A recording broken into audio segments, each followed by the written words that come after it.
Hola, ¿cómo están? Bienvenidos y bienvenidas a otra clase del curso de nivelación en física y virtual y sincrónico. Seguimos en la unidad de dinámica y en esta clase vamos a ver tipos de fuerza. Bueno, en este curso no es que vayamos a ver todos los tipos de fuerza que nos podemos encontrar, simplemente vamos a estudiar algunos de los más básicos. Cada tipo de fuerza tiene características propias que tenemos que conocer. En este curso vamos a ver fuerza gravitacional, que también vamos a llamar fuerza-peso, fuerza o reacción normal, fuerza de rozamiento, fuerza de tensión y fuerza elástica.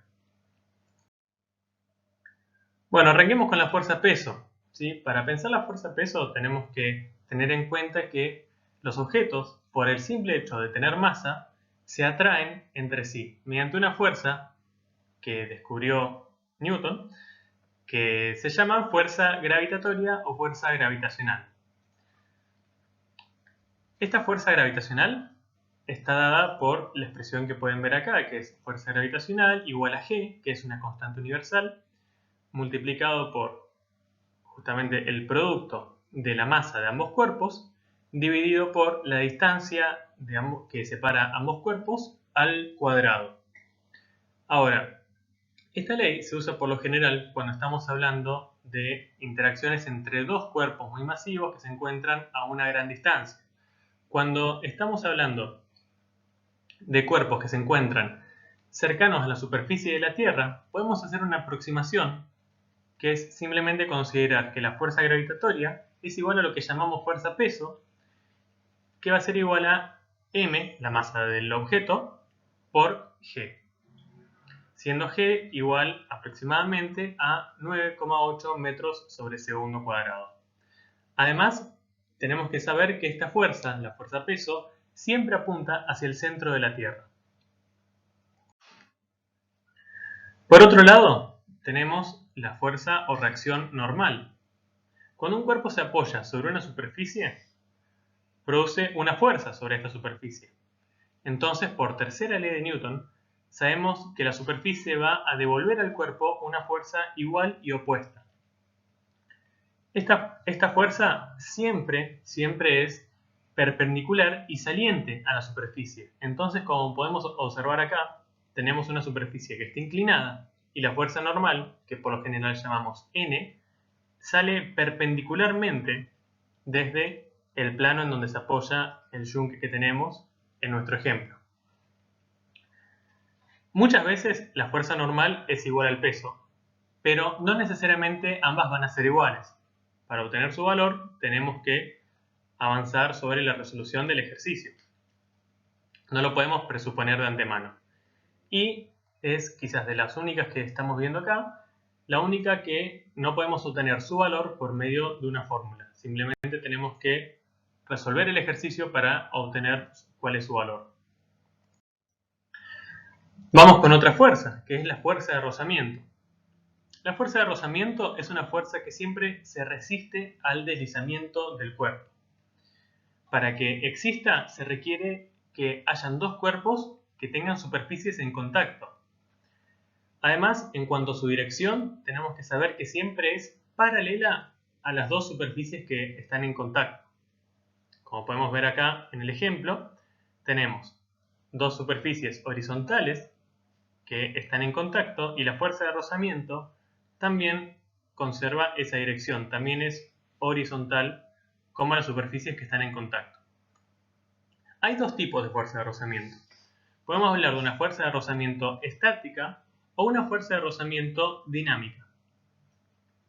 En cuanto a la fuerza de rozamiento estática, bueno, esta se produce cuando no hay deslizamiento, cuando los cuerpos están quietos entre sí. Entonces, cuando no tenemos deslizamiento, la fuerza de rozamiento estática es la que impide que el cuerpo comience a estar en movimiento. Quizás les pasó, por ejemplo, intentar empujar un mueble, empujar un placar, por ejemplo, o una cama, y que al principio sea difícil en un primer momento ponerlo en movimiento. La fuerza que nos está impidiendo ponerlo en movimiento es la fuerza de rozamiento estática. Y la fuerza de rozamiento estática toma el valor, el sentido y la dirección que requiere el sistema para mantener en equilibrio, para mantener el equilibrio entre las fuerzas y entonces que no haya aceleración. Ahora, no puede realizar una fuerza infinita. Tiene una fuerza máxima que puede realizar para mantener el sistema en equilibrio. Y este valor máximo es mu estático por normal. Una vez que la fuerza de rozamiento supera ese valor, desaparece y el cuerpo se pone en movimiento. Se pone en movimiento, pero sin embargo, si bien ya no tenemos fuerza de rozamiento estática, vamos a tener fuerza de rozamiento dinámica, que es la que se da justamente cuando hay deslizamiento entre las dos superficies. La fuerza de rozamiento estática quizás es más sencilla que la fuerza de rozamiento dinámica porque siempre vale mu dinámico por la normal del cuerpo. Y su sentido siempre es opuesto a la velocidad que está llevando el cuerpo, como podemos observar en el ejemplo que tiene velocidad hacia la derecha y entonces su fuerza de rozamiento dinámica es hacia la izquierda. Respecto del mu estático y mu dinámico tenemos que tener en cuenta que son valores que dependen de la superficie que está en contacto y que son datos que casi siempre nos lo va a estar dando la consigna del ejercicio. Bien, otra fuerza que podemos observar en los ejercicios de dinámica es la fuerza de tensión, que muchas veces va asociado a un objeto que llamamos polea. Bueno, la fuerza de tensión es una fuerza que se transmite por lo general a través de un cable o una cuerda. Y su dirección siempre coincide con la dirección de la cuerda. Como podemos observar acá, tenemos un objeto, que es el objeto violeta, que tenemos en la figura, y que está colgado de una cuerda que está hacia arriba. Entonces ya podemos tener certeza de que la fuerza de tensión que le genera el cable al objeto que está colgando es hacia arriba. ¿Por qué? Porque acompaña a la dirección de la cuerda. En esta guía vamos a considerar a todas las cuerdas como cuerdas ideales. ¿Qué significa esto? Bueno, que primero que nada que no tienen peso. No vamos a considerar el peso de la cuerda. Y por otro lado, que no son elásticas, que no se estiran, que su longitud es siempre la misma. Y la polea, por lo general, lo utilizamos en los ejercicios en donde tenemos cuerdas, en donde tenemos tensiones, porque nos permiten redirigir la fuerza de tensión. Entonces, como la fuerza de tensión depende de la dirección de la cuerda, si modificamos la dirección de la cuerda, también podemos modificar la dirección de la fuerza de tensión. También tenemos la fuerza elástica, que es la fuerza que realiza cualquier cuerpo elástico, que por lo general puede ser un resorte o un elástico, al ser comprimido o estirado, entonces al ser deformado. El módulo, la magnitud de la fuerza elástica es igual a K, que es una constante que depende del resorte o el elástico que estemos utilizando, multiplicado por la deformación que le proporcionemos.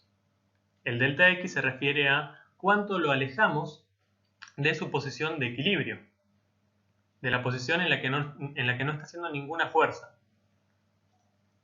Por lo general, el valor K es un valor que nos va a ser proporcionado por la consigna. O quizás también puede ser un valor que podemos tener que encontrar, que la consigna nos solicite encontrar el valor de K. K en este caso es, bueno, como ya dije, la constante elástica del resorte y delta X es la deformación del resorte cuando se encuentra alejado de su posición de equilibrio. Si el resorte está libre de cualquier interacción, de cualquier fuerza, va a tener una longitud natural, una longitud a la que está el resorte sin que se le esté aplicando ninguna fuerza, y si se lo comprime o si se lo estira, va a tener una nueva longitud distinta de su longitud natural. La diferencia entre ambas longitudes es delta X. Y el sentido de la fuerza siempre es opuesto al sentido de la deformación. Entonces, si el resorte está estirado, la fuerza elástica va a intentar contraerlo. En cambio, si el resorte está contraído, la fuerza elástica va a intentar estirar. Siempre va a estar intentando volver a su longitud natural. Bien, y finalizamos con una pregunta de desafío, que es la siguiente. ¿Cuál es la dirección y sentido de la fuerza normal? Perpendicular y entrante a la superficie, perpendicular y saliente a la superficie, paralela y entrante a la superficie o paralela y saliente a la superficie. Nos vemos en la próxima clase.